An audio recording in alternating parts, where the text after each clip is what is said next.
This is an interview with Garland Godby. The date is August 22nd, 1995, and I am John McManus. So you're outlining how you joined the service in 1938. 1938.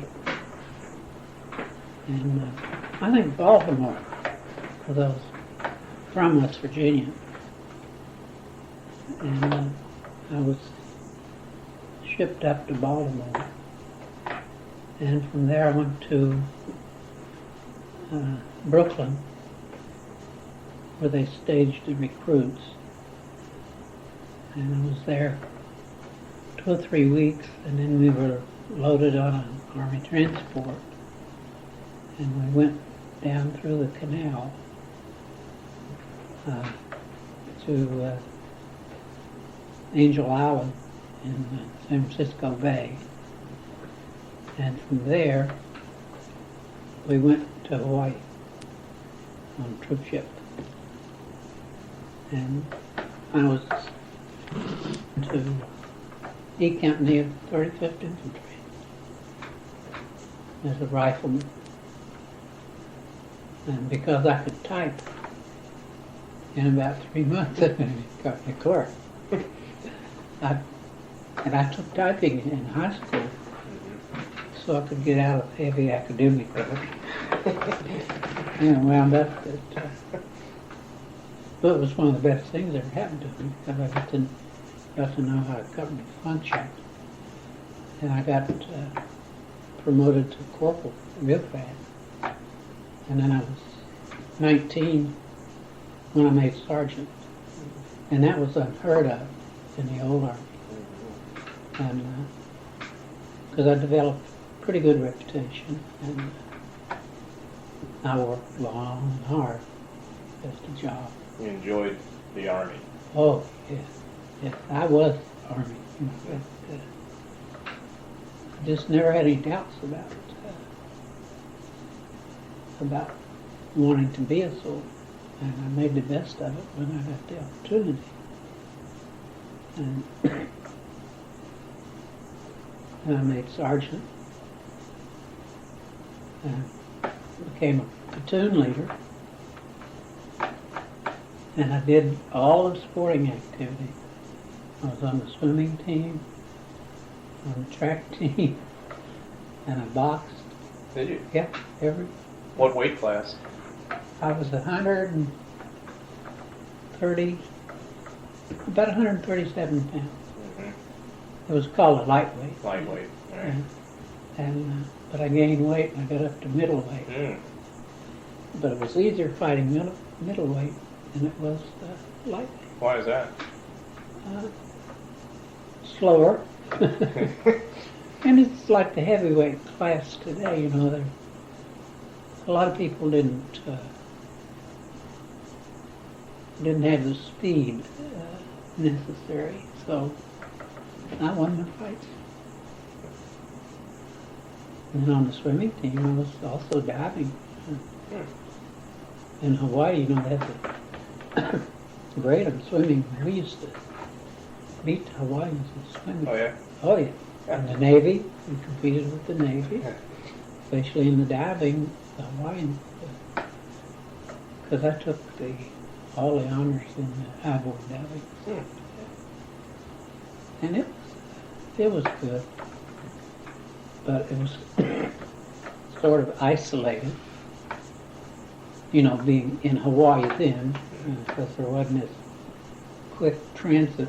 The only way you could get to Hawaii is either swim or go on a ship. So I spent 3 years there. And I didn't know what to do because I was only 21. A little over 21 when I got back. So we got back to San Francisco, and I had saved money. And there was a friend of mine who was there with me, George Corson, and we were discharged there in San Francisco. So we bought a car, pooled our money, and came back across the country in a car. And then I after I got home, I thought I'd try. My father was a mining superintendent, and he owned 2 or 3 coal mines. And I thought I would try mining.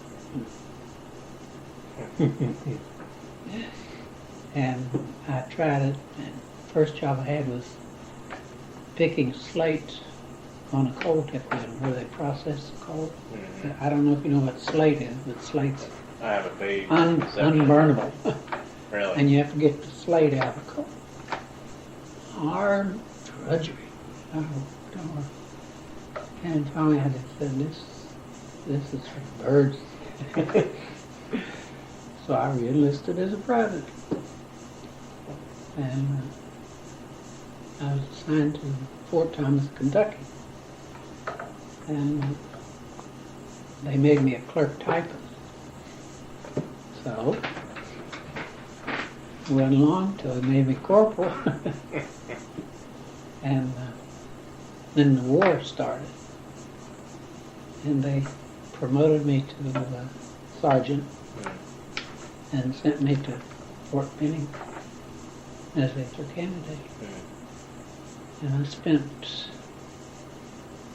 the time there and was commissioned June of 42. And let me see, my first assignment was to Camp Forest, Tennessee, as a brand damn new second lieutenant.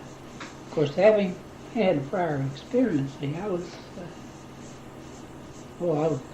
head and shoulders above anyone else, because the officers we were getting were ROTC, direct appointment, and they didn't know Shiano, which is all right, because they learned. But it gave me an advantage, so pretty soon I got a company from the south, and I got an accelerated promotion to captain in the V Company, 319, and I got to train them. I mean, up and down and sideways. Really? Everywhere. I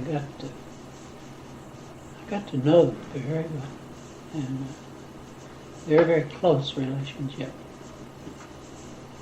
And went through all the training with them and took them into combat. So this was D Company? E Company, 319th Infantry Regiment, Yeah. 80th Infantry Division, is that correct? And during, I forgot when it was, 43, we had, when the British Commandos started, we started Ranger training, and I was the chief instructor on Ranger training. And one of the first Rangers. And then the reason I got out of the Rangers is I had a ruptured appendix. I was giving what they call Butts Manual. It's TT with a rifle. And I got zapped, wound up in the hospital. And then the Rangers shipped out, the 2nd Rangers. Yeah. So I went back to the company. And then I was sent to Fort Benning. Was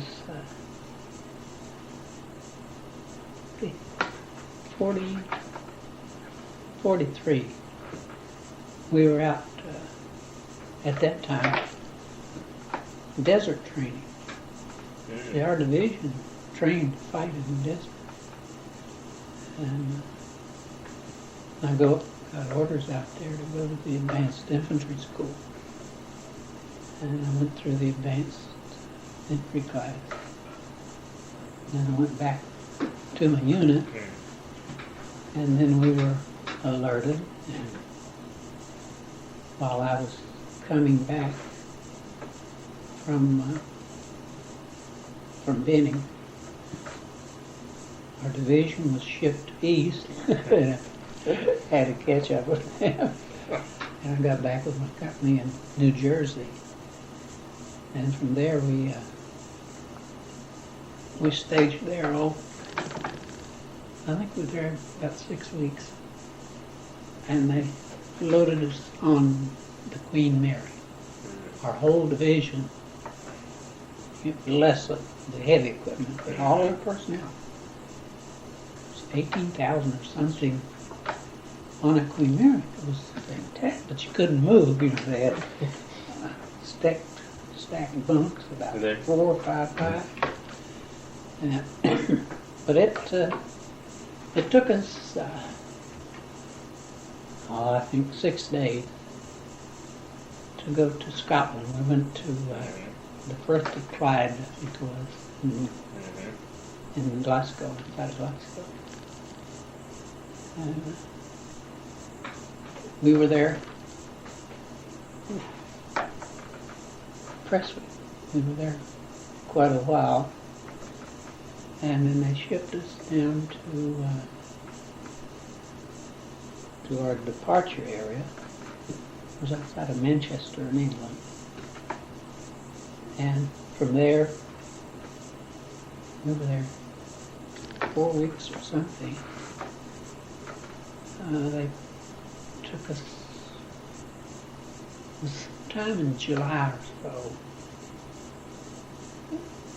We got on water transport and went to Normandy. Over Omaha Beach? You landed over Omaha? Yeah, well, I went in on Utah. All over Utah Beach. Utah Beach. And that was fun. Why is that? It was a mess. Well, everything was there. Thousands of people. And all the supplies coming in on that beach. On those beaches. Because we had, 3? We had Omaha and Utah and the British beaches. Yeah. And we got another beach. I forget that son of a beach. But it was an experience.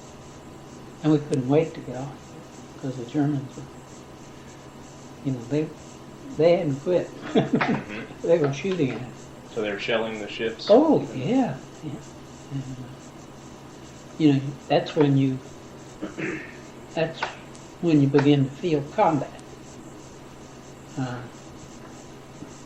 Because they were shooting high burst artillery and also anti-aircraft artillery.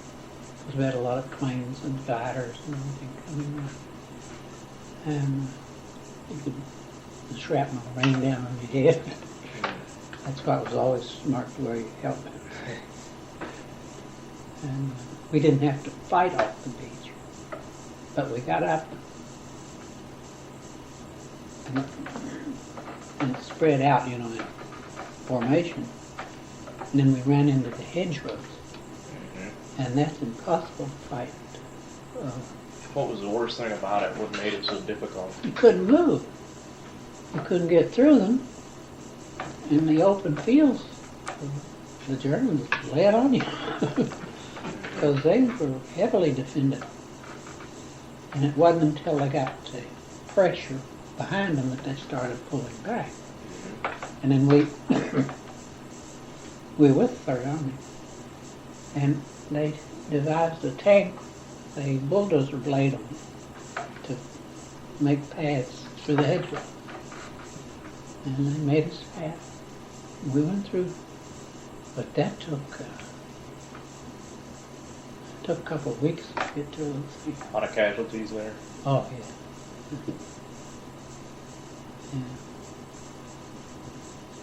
And after we got out of there, we went to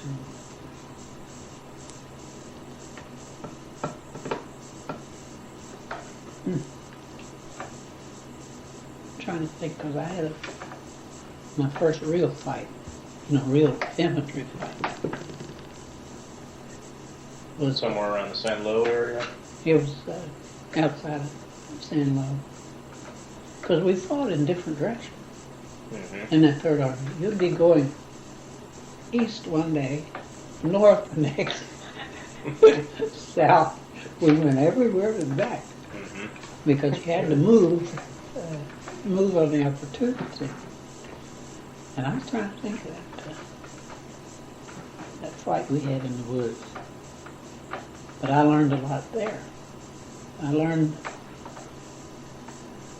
the control necessary to, quote, fight a unit. Mm-hmm. See, that you had to have, I call it intimate contact. You had to have personal contact with the guys in the line Mm-hmm. because they didn't know what was going on. And usually I didn't know what was going on, except I had the objective, I had it all set. Mm-hmm. I knew what I was supposed to be doing. But, and we were very successful. And I learned about tree bursts. What about them? Ooh. I'll tell you, that cuts you to pieces. They severely wounded my communication sergeant. And I got hit in the back, but it was only tiny pieces, not any real grabbers. I got hit in the head, I got hit in the knees, but that was later in that engagement. So, were you standing there, or were you undercover in a foxhole when that happened? No, we weren't in foxholes. Yeah, We didn't have time for foxholes. We used, whenever we could, we used the German foxhole. Boy, they had the nicest damn foxholes. But we would dig just a little trench and get in. There wasn't any foxholes. And we were usually attacking, so. And you can't attack from the prone position. No. But I sure learned about that. Man, I love the German machine gun. See, because of its rapid rate of fire and everything, And we were all young and crazy.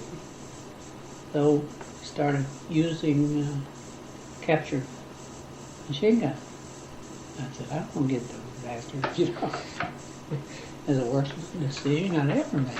Why is that? Because we couldn't tell where our people were and where the Germans were. So I had to get rid of them. So I would know, because our machine gun had a distinctive, much slower rate of fire, heavier sound. Because those German machine guns, that's like working a zipper. You go, and our old guns would go, dum, dum, dum, dum. Fire burst at 6, dum, dum, dum, dum, dum, dum. Fire burst at 6. Mm-hmm. And we were, right after we broke through the hedgerows, we're trying to get bridges. If you get a bridge, you greatly accelerate the pace of your work. Mm-hmm. So I had to mission the bridge, and we had to go through the woods to get to it.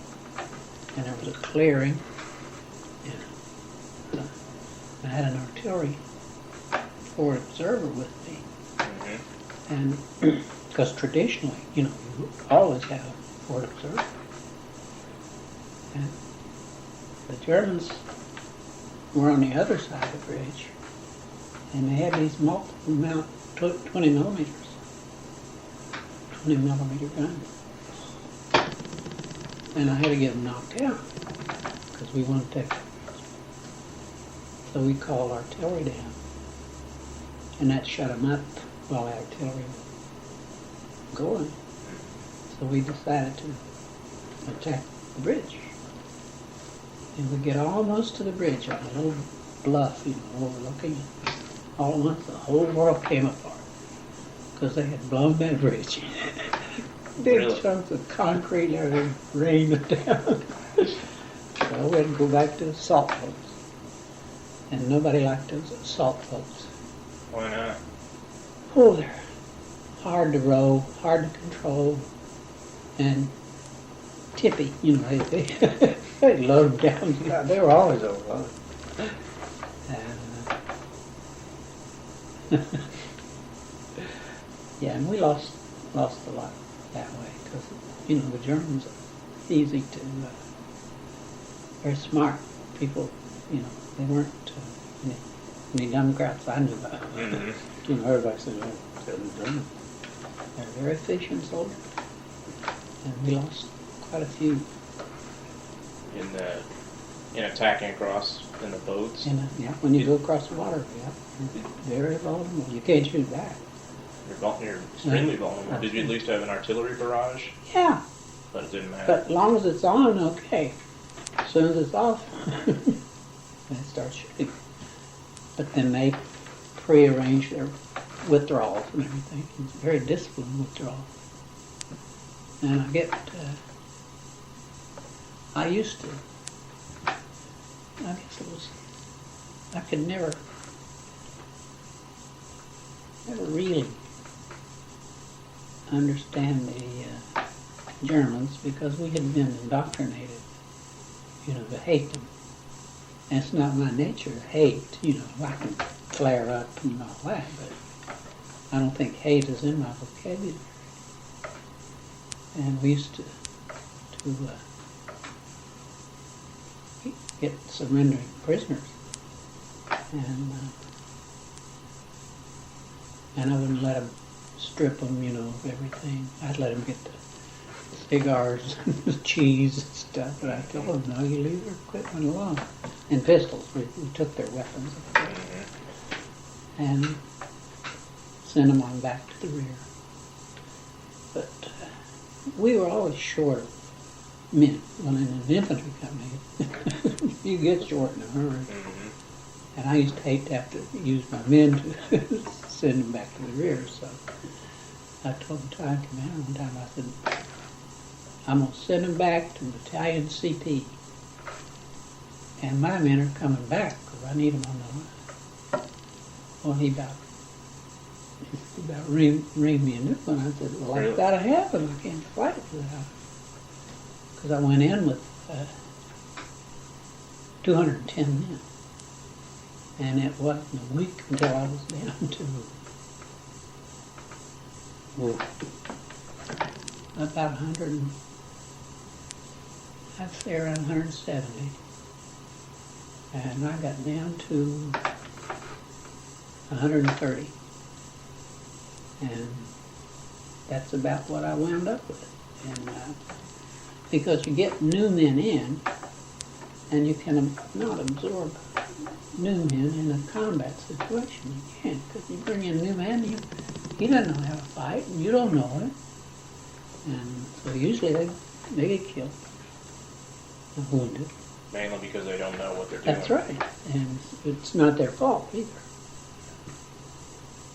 Because combat is something you have to experience. It's not, you know, in order to know what combat is, you have to have been in combat. And I don't mean sitting back in a battalion headquarters. I mean, you've got to know what it is on the line.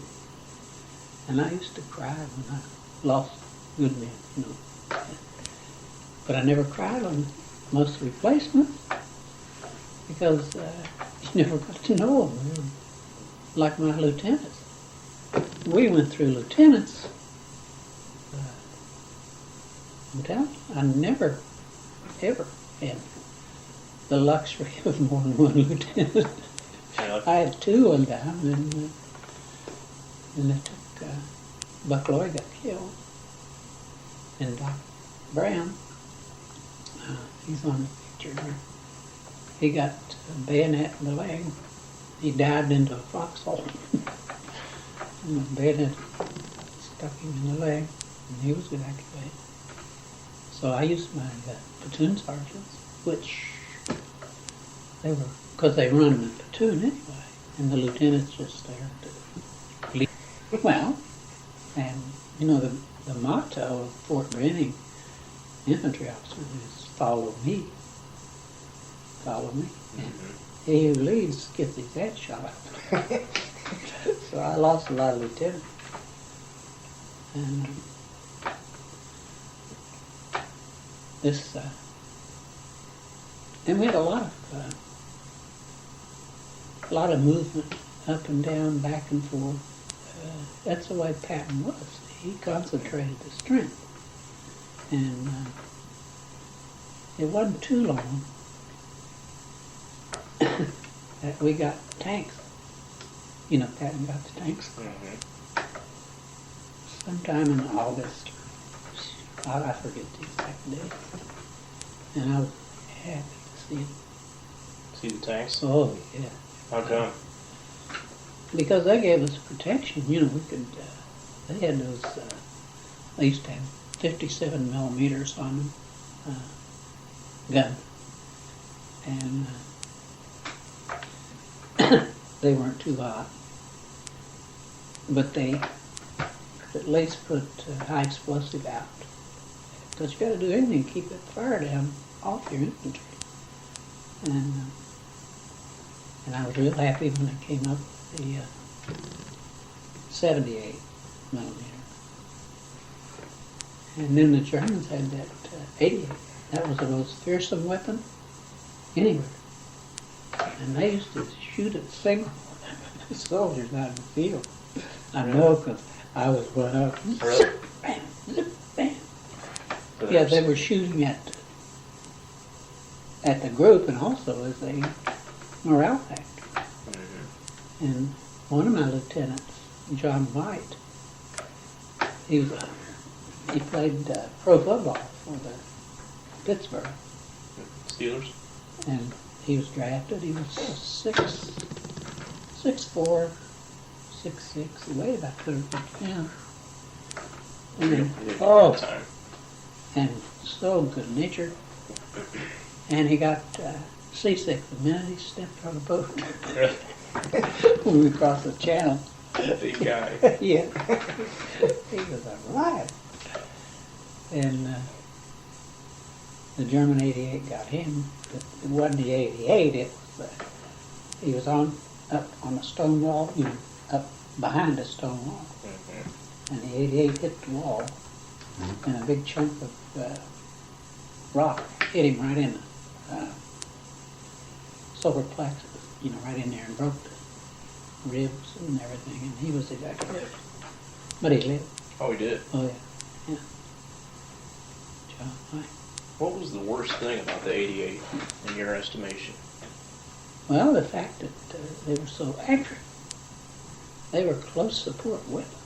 See, that wasn't like some joker 500 miles back shooting artillery at you. I mean, they were right there on the line. And zip, bam, terrifying.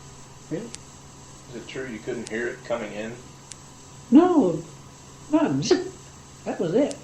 And the muzzle was, woof. Just zip, bam, zip, bam. And that's why I was so happy. Because we went in with those 57. And you couldn't compare them. And I was one of the happiest guys when up in Luxembourg. I got a section of tank destroyers with our 90 millimeter on it. And you could sit there and pick off trucks and things 3,000 yards away. It's a good weapon, man. Oh, yeah. Yes, I did anything to protect that. Did everything to protect it. And tanks, too. Anything that could help. But we also had, you know, you have Army artillery that's controlled by Army, Corps artillery controlled by Corps. And we had some experiences with Like the what? Corps artillery. Well, one time I was up checking the front, you know, checking the troops. Now the Corps used guys in trench coats and everything. I went over and I said, what in the hell are you doing here? I work for G2 Brigade, gaining intelligence.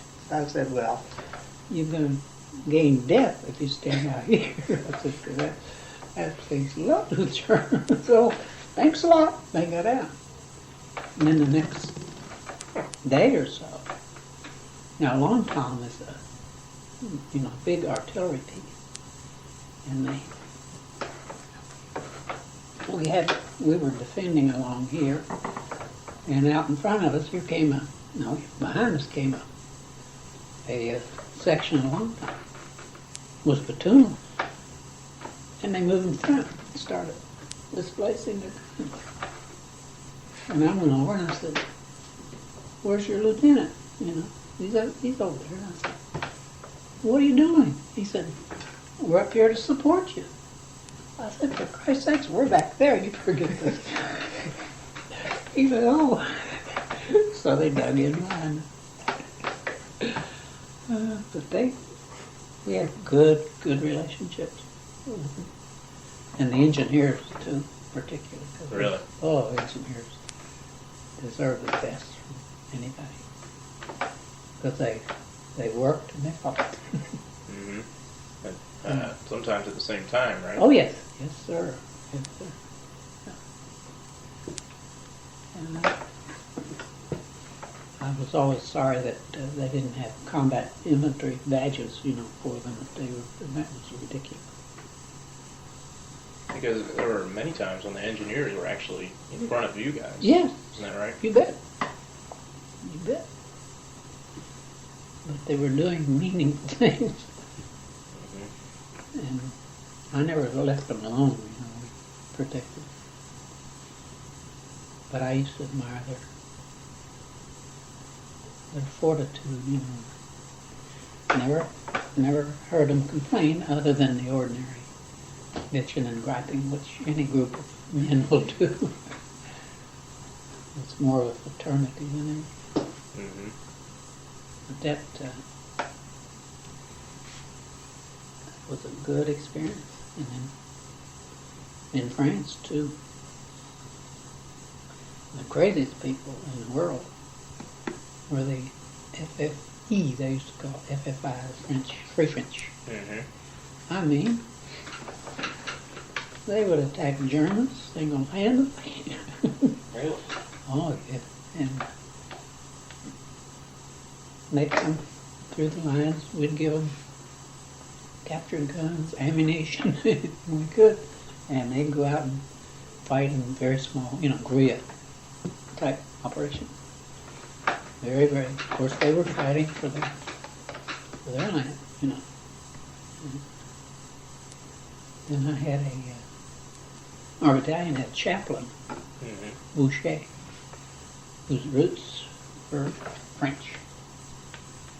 And you never seen such a chaplain. He was close to God, but I'm telling you, he's a hellraiser, a Really? thinker. Oh yeah, he liberated more times than I did.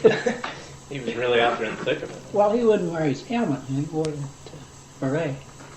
And he'd go sauntering up into town. And Pat got on him one day. I mean, old Pat in all his fury. What did Patton say to him? Put your goddamn helmet. Oh, right. Yeah, goddamn helmet on your head. How did Boucher respond to that? Put his helmet on? Oh yeah, that's how he responded to Patton. Was he a Catholic priest? Mm-hmm. Yeah. Well, he was, he was good company. See, the men liked him. You could understand him. He went through everything we did. Mm-hmm. So. And we had other chaplains, in the division, but you rarely saw them, except our division chaplain. Used to be on the line anytime. Really? Uh-huh. He was the division. In fact, he's still alive.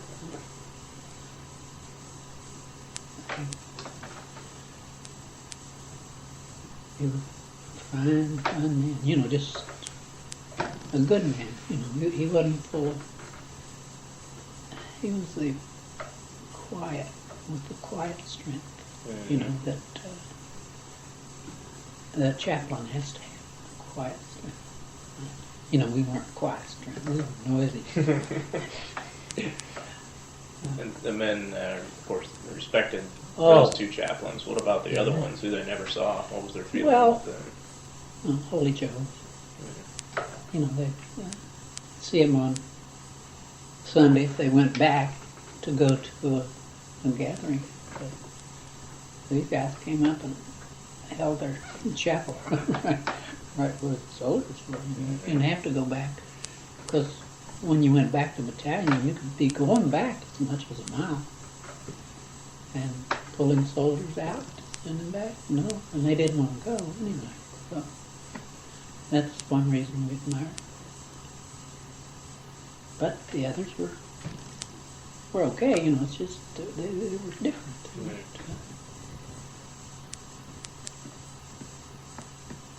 Patton didn't care much for them. For what, the other chaplains? Mm-hmm. How come? Oh, he was his own man. He didn't want to say he relied on God, you know, because he considered himself equal to God. Yeah. He did. No, this is true. This is true.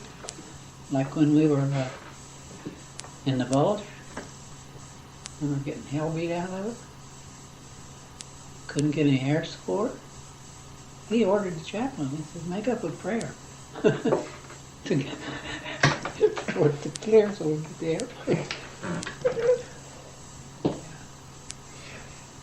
But he was Pat. No, I liked Pat. Did you? Oh, yeah. You can't stand him, you know, but I'd say I love him, you know, because he was a fighter. And that's what we're supposed to be doing.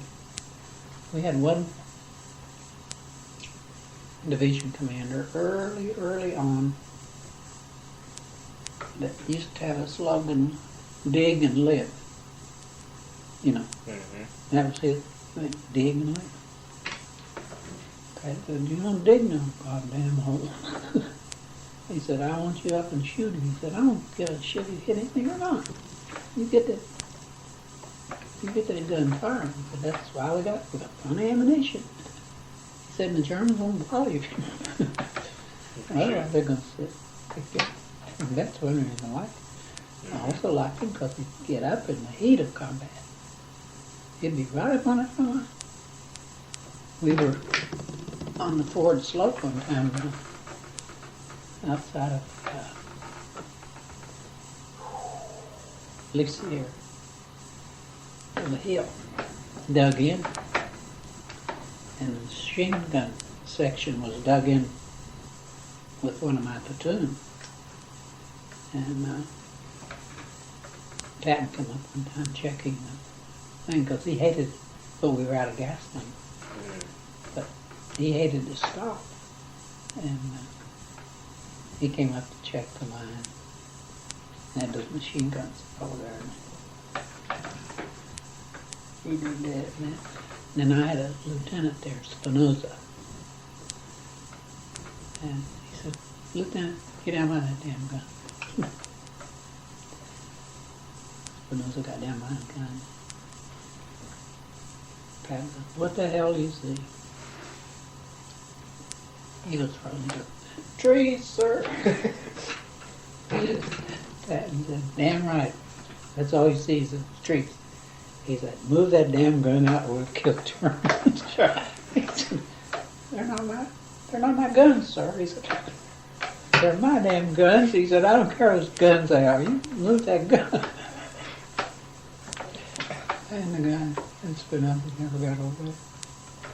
He got wounded shortly after. Did Pat never say anything to you? Nothing except soldier. No, he never. No.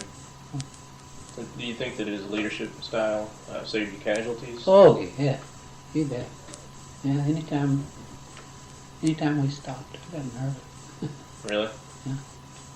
Yeah, when we ran out of gasoline, see, I lost a hell of a bunch of men. Because we had to dig in and we were in the woods. Outposts out. It was October. Raining and miserable. Oh, you don't know what misery is. And your feet, you get trench foot, can't keep your feet dry. And he had his G4, the Division G4, come around handing out socks. Really? I mean, now this is a full colonel out with boxes of socks for the troops. He said those troops will have socks, and you'll take them up there. And he could. But yeah, we got a lot of people trench. In fact, my feet were. I didn't have it as badly as the others, but the circulation was bad in it. There really wasn't that much you could do.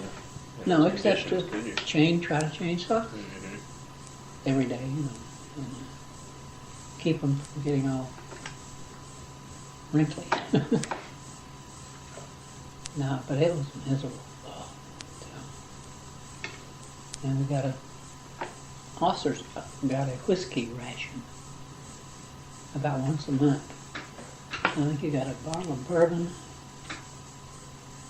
bottle of gin, and when we were in France, we got a couple of bottles of cognac. And there was another thing.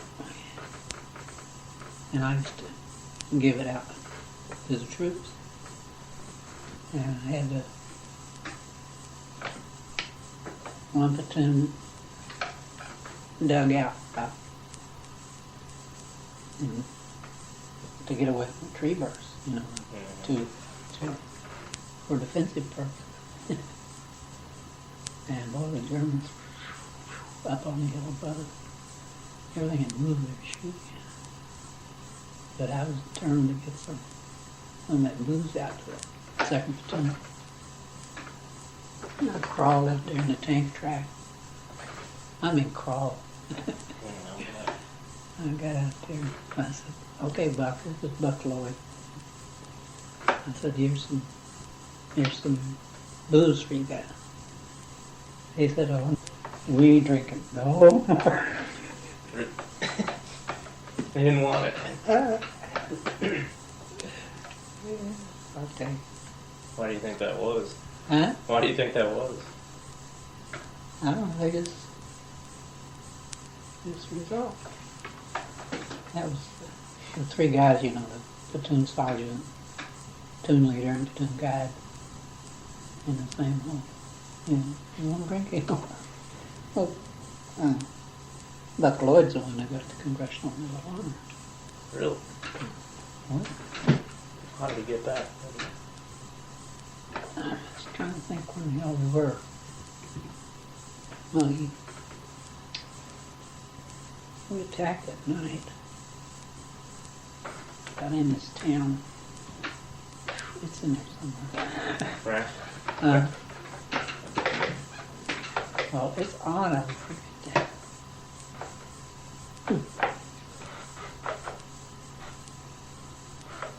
Well, the Germans let us into the town. And then that night I had to go back and get the order. So we were to attack at daylight.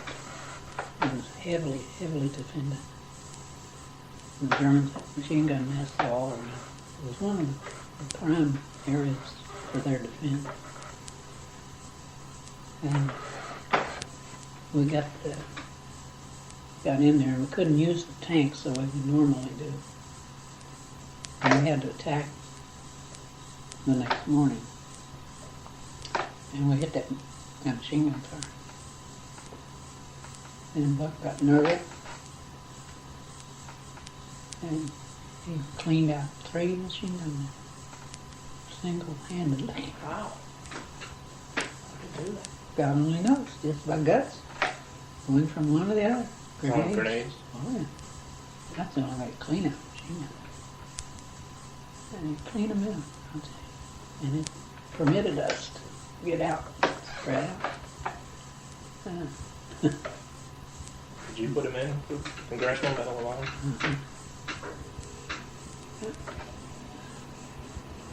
And see, when Army sends you,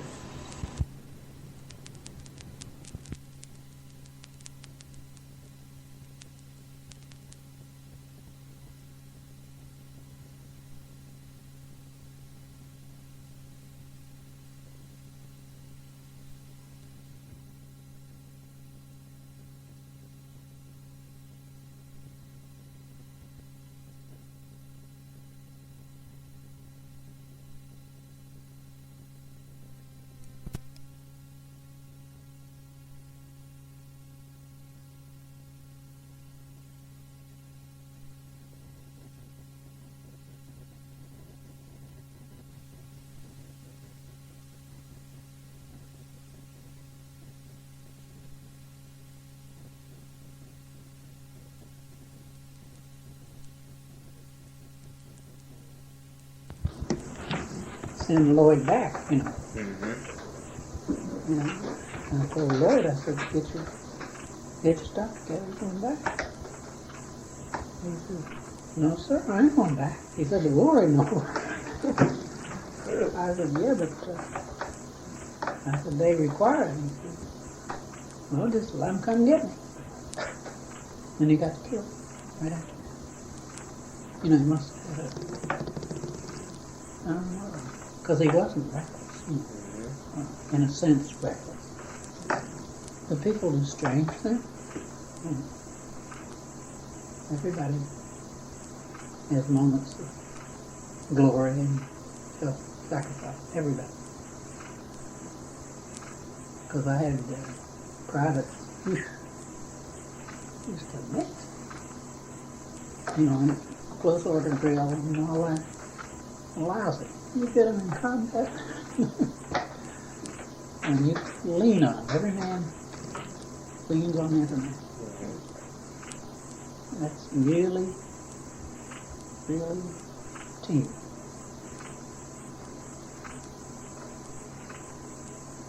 Do you remember any incidents of privates like that who did things beyond what you could ever imagine? Do you remember any specific incidents? Oh yeah. Now I had one man in particular who was pretty bad. And he killed more German snipers than anything. He had the best eye I have ever seen. He could take a slingshot and knock a bird out in the sky. He had a quick reflex in the eye. And he could see a movement up, you know, up out of range of ordinary vision. Because they used a lot of snipers. Yeah, I was going to ask you about that. As an officer, I would imagine you were a prime target. I probably didn't wear any insignia or anything like that. Yes, we did. You did? Right on my helmet. Really? Uh-huh. Yeah, because Patton said, going to. And we did. Did you ever have any close calls with snipers? Or how did Oh, yeah. Oh, were you pretty worried about it? no, you can't be, yeah, in a way, but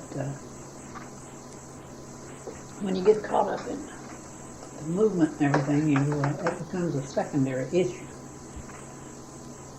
I can't remember the town, but it was up this town, and the Germans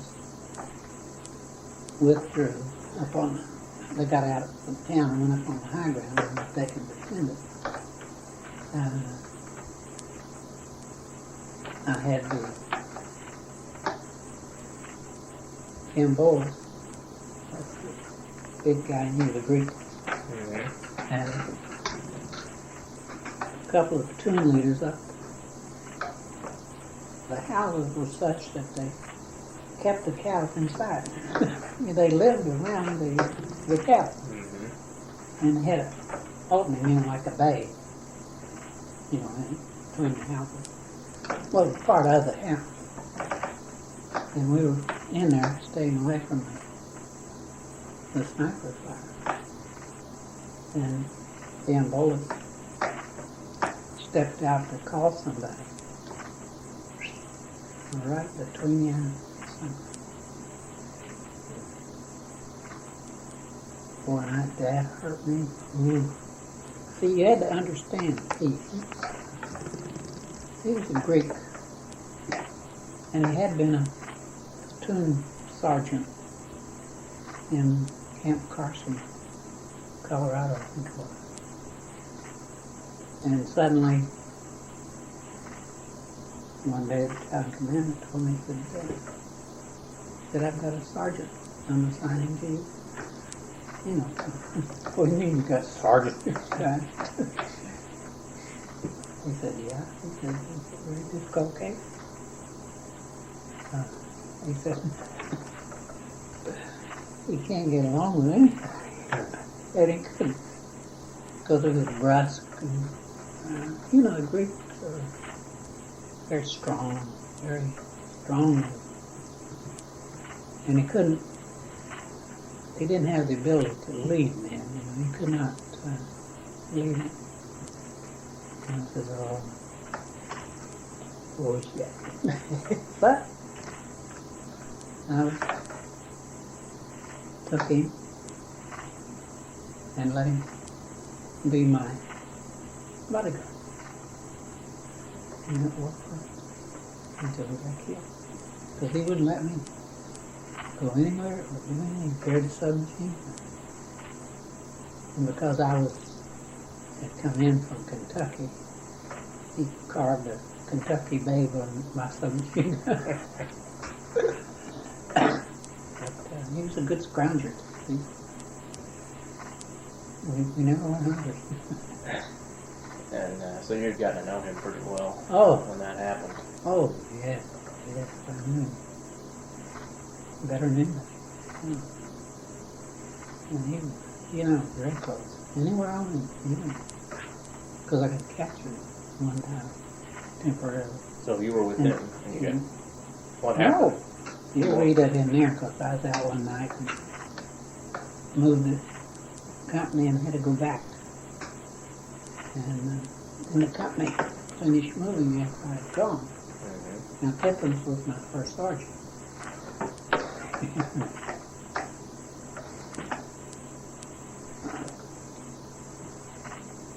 I was coming back from battalion and I misdirected myself. I had my radio off right away. And I couldn't find my company, couldn't locate it. And I went over on a little hill and sat down. The radio off over. And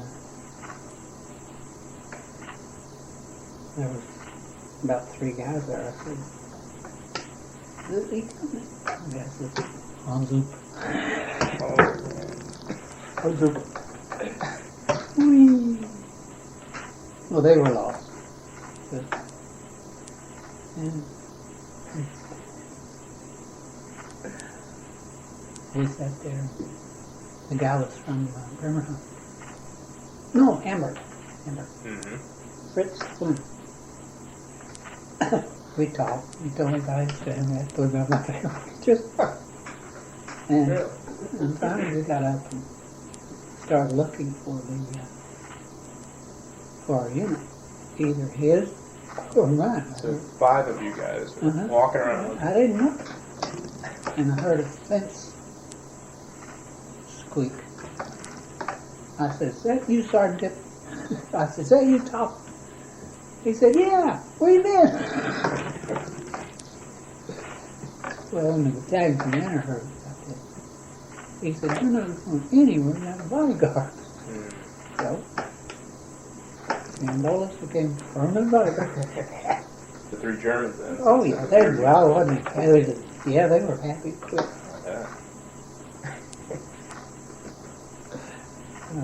So that's how Pete got assigned to you and all. Permanent. How do you, when he got killed, I mean, how do you deal with that in the context? the situation. And you have to stay in charge. Well, you cry inside yourself. You know, it's you can't get over it. I'm not even over it today. You know, you cannot get used to death. You know, people think, yeah, you know, wipe them out and all that. Well, you see somebody that you've known dead, and you can't wipe it out. It used to hurt me so bad when one of the old timers got killed, you know, because it took a part of me. It's something you have to deal with, and that's why you have this, I don't know, post-traumatic Stress disorder. Everybody had a combat. You have to go through a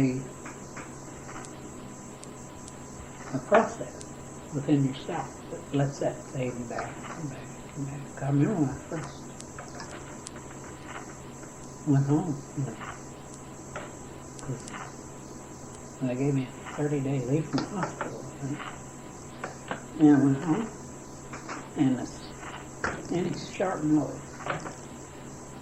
put me in panic, put me on the floor. Really? Yeah. Gradually get away from it. Because I spent 9 months in the hospital. In the hospital? Oh, after Yeah. you're wounded? Mm-hmm.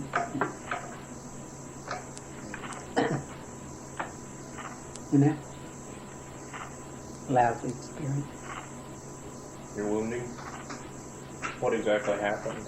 Yeah, that was head split open. I got 2 vertebrae up here crushed, and I got 9 back here that were shattered.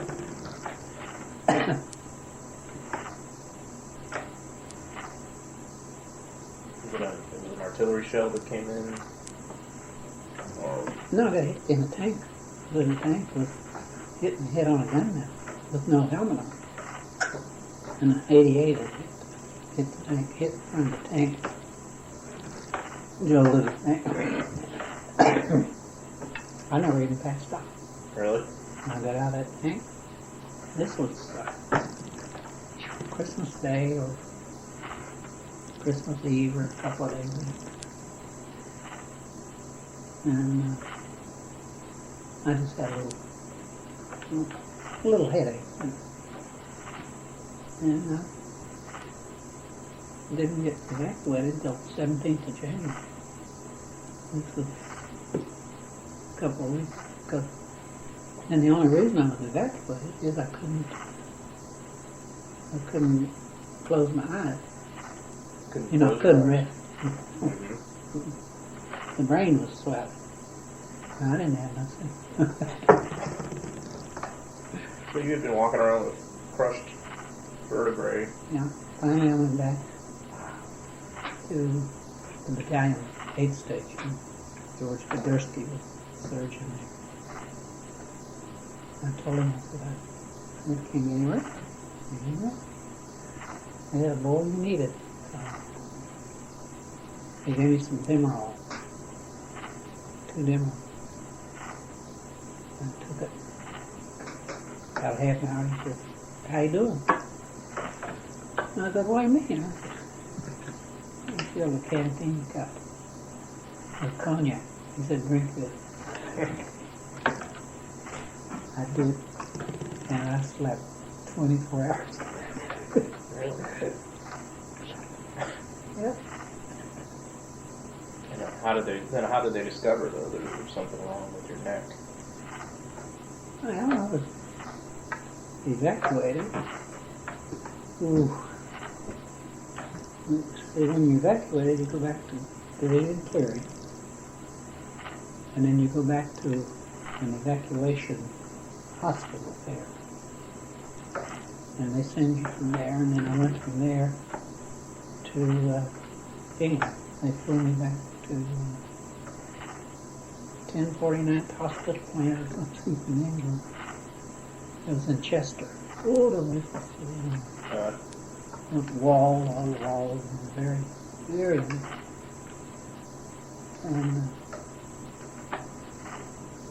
And they made x-rays and everything. And I had to stay in bed, immobile, for 10 days. That was a joke, because I said, oh, next day I got up, next thing I knew, a big old red-haired nurse beat me on the way. Wake up, wake up. She said, no, let's go, So, they finally got me out. So, I spent quite a while here. They have to do surgery on you? And they couldn't. How come? Too close to the brain. Too much to the brain. I had to learn to play ping pong. Really? 2000. Oh, yeah. And I played with an Air Force fighter pilot. Ed. His ankle broke it. Had to use crutches. Nobody in the hospital could beat him. Really? Oh. That's good. Sure. You know, I spent hours playing people. I had to do it to get my eyes, because this is how cattywampus. I had to get it, the optic nerves healed and back.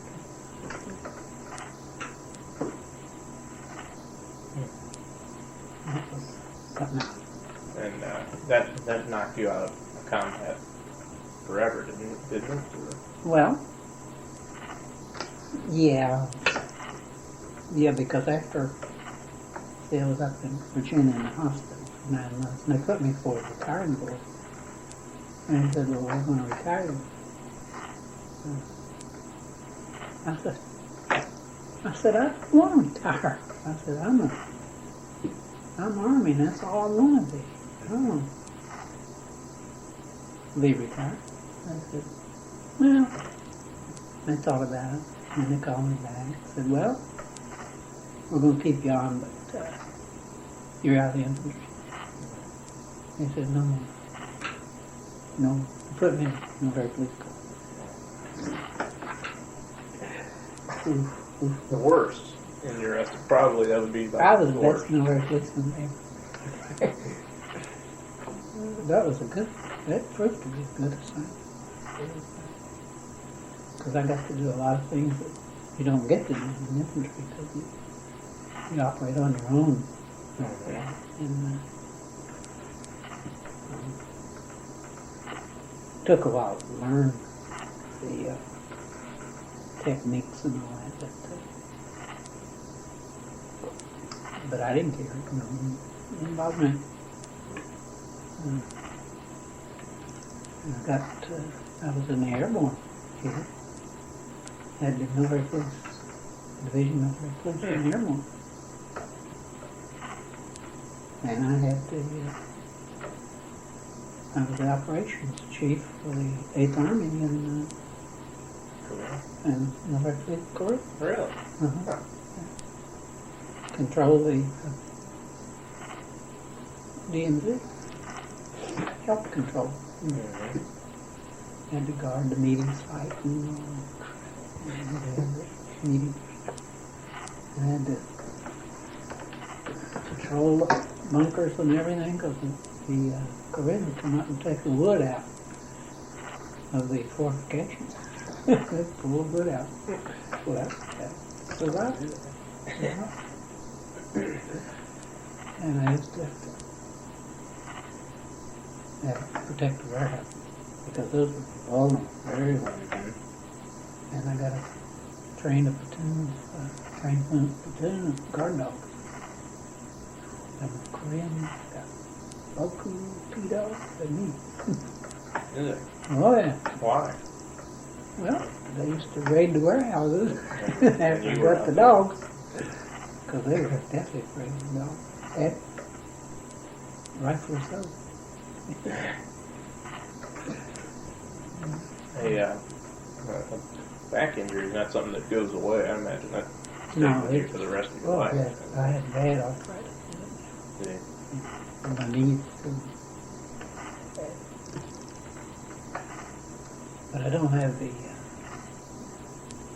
I have a lot of numbness, you know, on all of my right side. Mhm.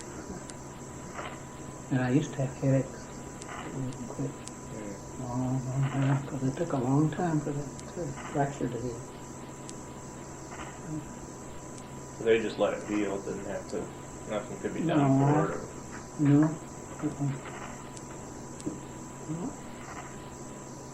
Yes, because my back is fused up in my neck. They sent me for to read. I was up for 17 weeks. And well, we could relieve that. You know, with the neck operation and all that. And they went into the litany of brain stem and all that. And finally they said, well, you ready to go for the operation? I said, well, answer me one thing. Are you sure this will take out the problem? Oh, no, I'm not sure of anything. I said, well, what percent of success would you predict for this? He said about 5%. I said, I'll live with it. Because you can't get up in that area.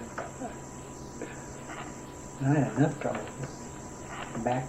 I've had 2 operations on it, and they fused it, so. But it's okay. Hell, I'm 75. And I never thought I'd make it.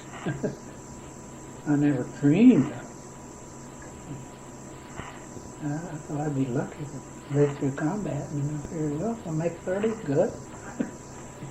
Made 30, and then we'll go for 40. Sort of did it 10 years at a time. Yeah. Yeah, I would imagine at the time, in combat, you weren't thinking too far past 24. No, you don't. You don't even figure what else for breakfast. Right. How did it? I mean, you had officers being killed around you. You had huge turnover. Man, Yeah. how did you survive for, it would have been what, 6 months? Almost 5 months in combat.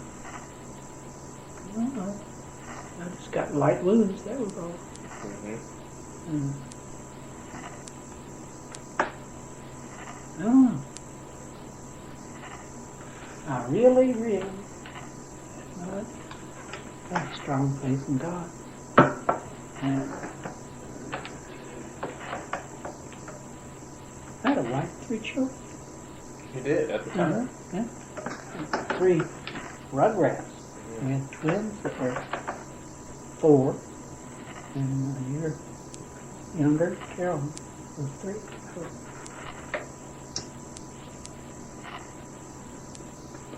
And I don't know. It's just for the grace of God. Because I had a lot of my best officer friends killed, almost all of them. And one guy died, but wasn't foolish, it was accidentally. Cherry, his name. Now, are you familiar with the Jeep? Not the Humvee, now the old Jeep. Mm-hmm. He sat down in the Jeep and he was carrying a carbine. He put the carbine down, fired, got him right through here. Right up through his chin, basically. Mm-hmm. Right through it. Blew the top of his head. And that hurt bad. Just think that little carelessness.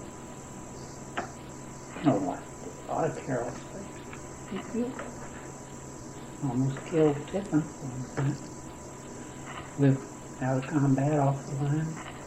Back cleaning up in gear and everything.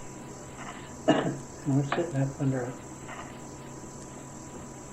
tree, cleaning our weapons. I had the 45 out and I stripped it, cleaned it and everything. And he said, no, there wasn't it yet. And I cleaned it. Put the flip in, worked the slide, pulled the trigger, wham! Got right there. Another inch and Raised him, huh? yeah. Imagine he was a little mad at you. Oh, he was very understandable. Was it? I said, oh, yeah. You okay, Dad? Yeah. No, he had more combat than most anybody. You know, usually a first sergeant is not up on the line, and I couldn't keep him off the line. Really? He was always up there fighting. So I told company clerk, I said, you take care of business back here. And Tippin was with me. One of the his Sinclair soldier.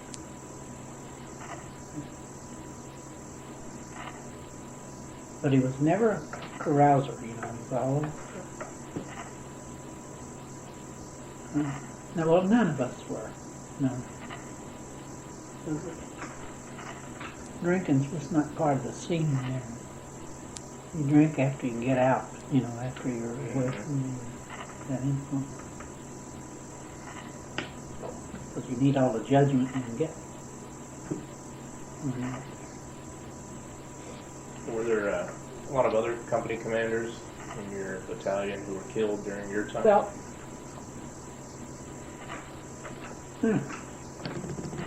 I had 2 or 3 killed. We had several relieved. Relieved? Oh yeah. What was usually the biggest reason They they were just relieved? couldn't develop. You know, they could not, couldn't manage combat. And they were transferred out. And we get other, oh, this was fantastic. What was it that made them fantastic? What was it that then generally determined a good officer? Well, I figured they're good as I was, it made it. No, they were leaders. They led by example. And they didn't talk down, you know, they didn't go on their rank. They went on their ability to lead, and people would follow them. They go eat with the men, and where you get a lot of officers, they have the idea that I'm an officer, and I never felt that. They didn't either. Yeah, we had Sam Williams, a major who was fearless, one of the best leaders in the 3rd Battalion commander was likewise. And we lost our battalion commander, Colonel Douglas, and he was replaced by Paul Bandy. You'll read about that stuff. And Bandy was, he led from the south. He was never out, never on the front line. In fact, Colonel Douglas was killed in the observation post one time. He had to go see for himself. He did, and he died. And in our 3rd Battalion had a outstanding. 2nd Battalion, 1st Battalion was good. And I don't know if Bandy was there when I got hit, so I don't know who took over. Yeah. But I didn't have any officers then. There was a lieutenant took over my company. Was not an infantry officer because we didn't have any more of them. They're all gone. Yeah. He was in the anti-aircraft protect. But he did a good job. And he went with them through the end of the war. Then I had John Lake, who was here now. I nurtured him as a second lieutenant. All the way from second lieutenant. Taught him how to live in the field and he was with him quite a while. Then they pulled him out. He went up to the S3 section and worked there. And he stayed with the battalion. But not on the line. He was a platoon leader originally? Colonel? Yeah. Of sorts? Yeah. And then I made him my executive officer. Because he's awfully good at detail, not doing the nitpicking thing. And then he went up to the battalion S3, which is a very important job in the battalion. And he, in fact, he was at Nuremberg trial. Was it? Oh, yeah, I remember him telling me about that. He's in bad shape now. Is he? Yeah. He can hardly walk. I talked to him about 3 or 4 weeks ago. He sounded all right. Oh, yeah. Kind of like yeah. in a good mood. He's got, I think, liver. His liver's bad. But that's what it does. Did you ever, was Edgar Wilson ever your forward observer at any time? Yeah. A lot. You got to know him pretty well. Oh, yeah, he and I. We go way back. You worked pretty closely in combat together? Yeah. Yes, sir. We used to make boxes and circles. That's predetermined fire, you know. Mm-hmm. You got a box for a certain type of fire, a circle for another type. And we used to sit there and plot them on the map. And he never lost his cool. Yeah, that doesn't surprise me. No, he was good. Yeah, I lost a couple of forward observers. It's a dangerous job. Oh, yeah. They're out there doing it. He would usually be out there ahead of you guys, wouldn't he? Someplace on his own? Yeah, they're out there. Mm-hmm. Yeah. I used to enter them because I got to ride in the Jeep. You had to walk. Well, we had only one Jeep. No, we had 2 Jeeps in the company. But they were loaded down with essential equipment. Mm-hmm. Yeah, we were used to walking. Yeah, out of that desert, you try, you know, it's like tough. You get out in an airplane desert and have to navigate at night. And you got giant cactus, you got damnable scorpions. And we just, part of the training was, you had to find your meal, find your next meal. And you had to do it entirely with company. You know, that relating the ground to the man. Mm-hmm. Yes, sir. A lot of companies went hungry. Of course, I was lucky. I learned Methodist in old school. You mean when you originally joined the service? Yeah, right after, you know, I got to be sergeant. They drummed it into you, huh? Mm-hmm. Yeah, thank you, Dusty, and say, well, I'll get back the best way I can. Well, that one up us on top of a ridge, and Monument Hill Ridge, and away. Get back. Okay. And I always did. That came in handy in combat. Oh, No. yeah. Oh, you bet. See, people think you never know exactly. Because you never know in those situations, you don't have enough facts, and you have to make a lot of decisions based on instinct and experience. And going through the woods is horrible, horrible. Because you've got to keep that direction. You've got to, because you get lost as a ghost. And I'm scared to death one time, walking down this ridge, and this is one friend. And I was checking, I always have a point man way out, and you have to back up behind him. And I was up checking the direction and everything was there. I started walking along, and we hit a herd of wild people. Sir, I thought the world had come to me. But there was a little pig had that night too. You ate well then. Ration. Those guys are cooking. You thought they were Germans initially. You bet. Attacking. Yep. Ambush. Yeah, they were capable of that. Did you guys get ambushed ever?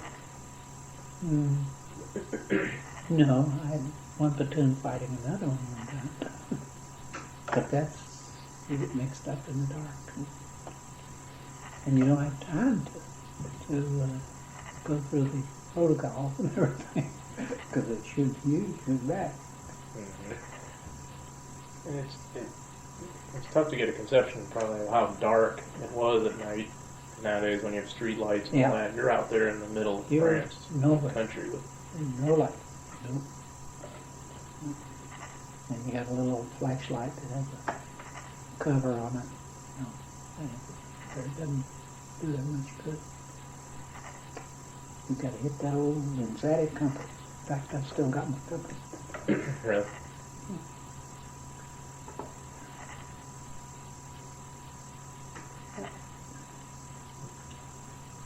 Well, it's an experience. Yeah. There's a lot of good time in combat. You know, that you aren't being forced to fight. That you can relax and rest up, clean up. That's what I used to love. Get off the line, go back and clean up. Get human again. Uh-huh. You think that it changed your mindset when you did that? Get risky. Mm-hmm. Because you're living right on the edge when you're up in combat. And when you get away from it, it takes that pressure off. That's pressure cooker pressure. So you don't know the next step might be your last. It's almost like you have to be alert every second. You do. Yeah, you do. But that's the price you pay for glory. Oh. Yeah. How do you feel about that? And do you think that word glory even belongs in the same sentence with the word war? No. No, there's no glory anymore. It's what the worst thing you can do. You know, kill other human beings. And as I say, I was taught to hate them. But it just couldn't be because they're fine soldiers, good men, doing their job, we're doing our job. No, I never let a prisoner go, dude. It horrified me, that Normandy scene, you know, where they shot the prisoners.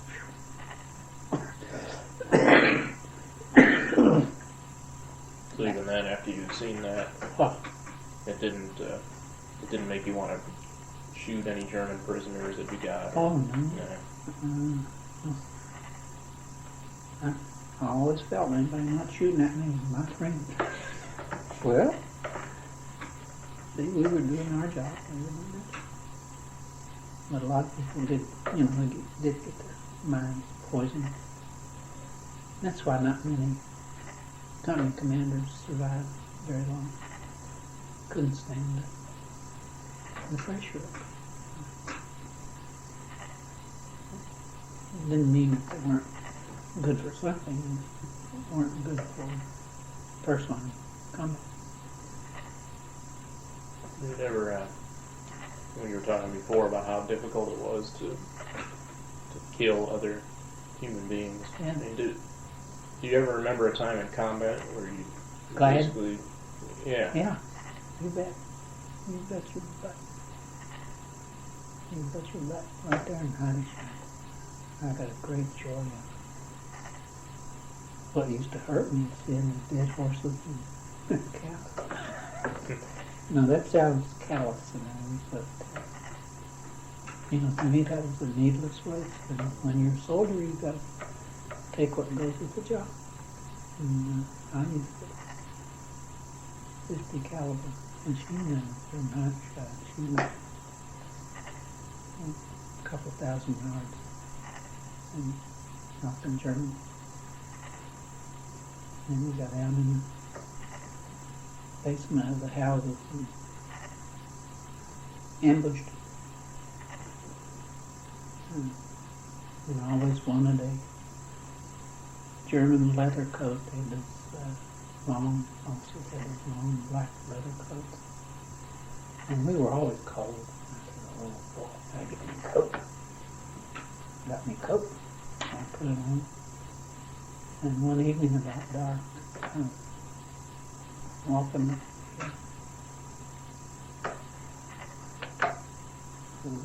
beside a wall. And all at once, boom, boom, boom. I said, quit that damn shooting. And my guy said, take off that goddamn coat. Got rid of that in a hurry. Ooh. And we relieved this tank battalion that was cut off one night. We had to wade through ice cold.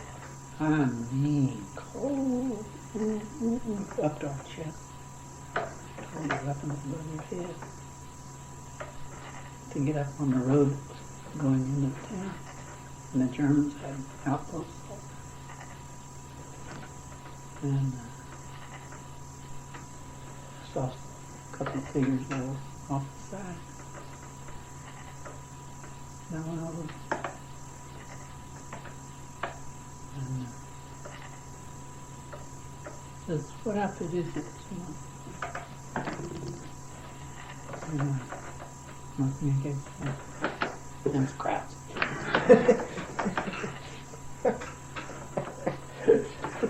Crowd outfit. Well, we swept them up, and then we're going on up the road. And we get almost in town, boy, and a machine gun cut loose right down that road. That was a big 50 caliber in the tank.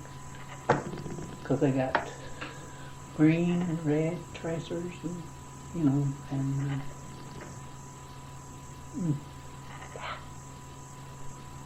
like fluorescence. Mm-hmm. And I'm telling you, that's Christmas and no cake bag. I'm going out there and they tell me, I said, good, goddamn you. I said, you better whistle Dixie when you come up this way. That was a close call. Yeah, well, They were jumpy. yeah, and they were glad to see us because to protect them. Now we call it our little United Nations. We were there 5 days. Just cut off. Waiting for the army to get there. Is there any way to describe how cold it was? I mean, just